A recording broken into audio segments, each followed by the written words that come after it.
Hey guys, it's Daniel. The following is a quote from longtime Doors producer Paul Rothchild, where he talks about some of the issues when it came to the making of LA Woman, and why he eventually left the record. LA Woman was recorded from parts of December of 1970 to January of 1971, and would be the last Doors studio record before Jim Morrison's death in July of 1971. This quote from Paul Rothchild is from 10 years after Jim Morrison's death in July of 1981. Quote, I went to rehearsals with the Doors for about a month. They were set up in the basement of their offices on Santa Monica Boulevard, but it was a joke.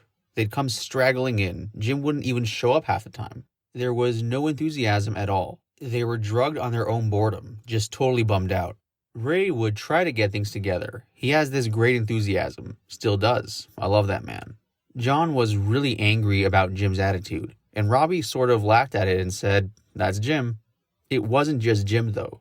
They'd all been lazy. They only had 4 or 5 songs that were even defined enough to play as songs at that point. The most complete were LA Woman and Riders on the Storm, both of which I thought were great songs. My problem was I couldn't get them to play either of them decently. It was like trying to watch a 90-year-old man trying to run the marathon. There was simply nothing there. There was no energy. They couldn't have played Stormy Weather. Their heart wasn't in it, and it was easy to see why. Jim's heart wasn't in it. We rehearsed and rehearsed, but it didn't get any better. Finally, I said, let's go into the studio. We've got to make a record sometime. I figured I'd be able to do it like the last few records, patch together the best stuff. Ray would be a great cheerleader, and we'd finally get this thing going. Well, we went into the studio, and it was dreadful. Wall-to-wall boredom. Jim wasn't into it at all.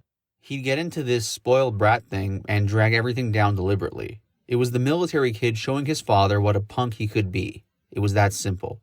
I'd work my butt off for a week, but it was still just awful. I'd go and tell them that, hoping that it would make them angry enough to do something good.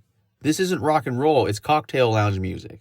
But they didn't have any heart anymore. You know, it got so bad that for the first time in my career, I found myself drifting off to sleep, putting my head on the console and nodding off. It was just bad. Capital B, capital A, capital D, bad. I finally turned to engineer Bruce Botnick and said, I know another producer would stick with this because it's $250,000 for the producer, but I can't do it. The reason I went into production was I love music, but I cannot prostitute myself. This is whoring. I went into the studio finally and said, guys, I think the best thing that could happen is for me to leave. Because you've become too reliant on me to come up with the energy and the ideas and the direction, and I just don't want to do it anymore. The only way you'll survive is if you make this record yourself. You'll have to generate the enthusiasm and the brilliance. They freaked. Robby got pale.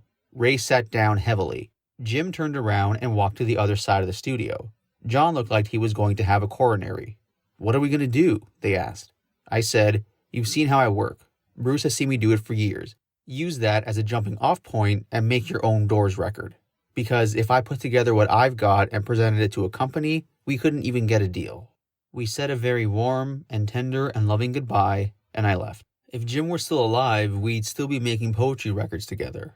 The Doors did go on to produce their own record with Bruce, and from it came 2 excellent cuts, LA Woman and Riders on the Storm, the 2 that had been excellent in rehearsal. As far as I'm concerned, you can take the entire rest of the record and throw it in the garbage can. I think it's terrible. Love Her Madly was the song I was talking about when I said it sounded like cocktail music. That's the song that drove me out the studio. That it sold 1 million copies means nothing to me. It's still bad music.